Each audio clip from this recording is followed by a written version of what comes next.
एक साहूकार था जो अपनी पत्नी को लाने के लिए अपने ससुराल गया। 2-3 दिन वहाँ रुकने के बाद सास ससुर से विदा करने के लिए कहा। उस दिन बुधवार था।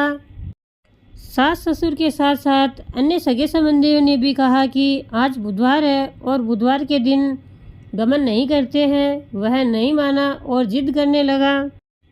उसने किसी की बात नहीं सुनी और पत्नी को विदा करवाकर अपने शहर की ओर रवाना हो गया। रास्ते में उसकी पत्नी ने उससे पानी लाने को कहा।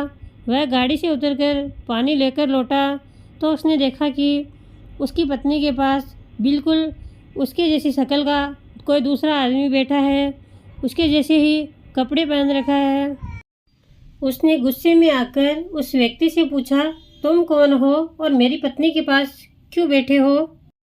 व्यक्ति बोला, यह मेरी पत्नी है और मैं इसे अभी अभी ससुराल से विदा करवाकर ला रहा हूँ। वह बोला, यह तुम्हारी पत्नी कैसे हो सकती है? और दोनों आपस में झगड़ने लगे। झगड़ा होते देख सिपाही वहाँ पर आ गए। उन्होंने महिला से पूछा कि तुम्हारा पति कौन है?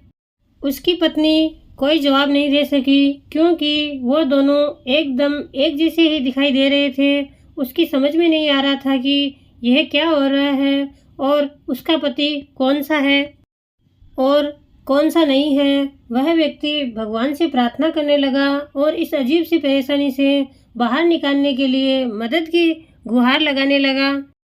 तभी आकाश में बिजली कड़की और एक आकाशवाणी हुई। बुधवार को गमन नहीं करने की बात ना मानने के कारण तुम्हें ये परेशानी भुगतनी पड़ रही है। तूने किसी की बात नहीं मानी। यह लीला बुद्धदेव भगवान की है। उस व्यक्ति ने हाथ जोड़कर भगवान बुद्ध से प्रार्थना की और अपनी गलती के लिए क्षमा याचना की।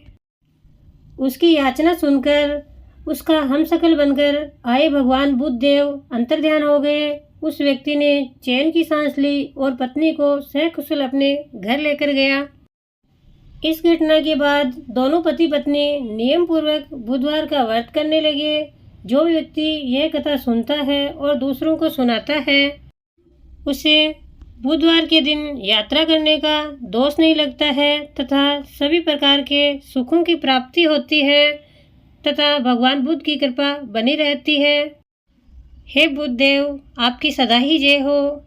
हे भगवान, कहानी अधूरी हो तो पूरी करना, पूरी हो तो मान रखना, भूल चूक माफ़ करना। तो प्यारे भक्तों, इसीलिए हमारे पूर्वज हमें बुधवार के दिन यात्रा करने के लिए मना करते हैं।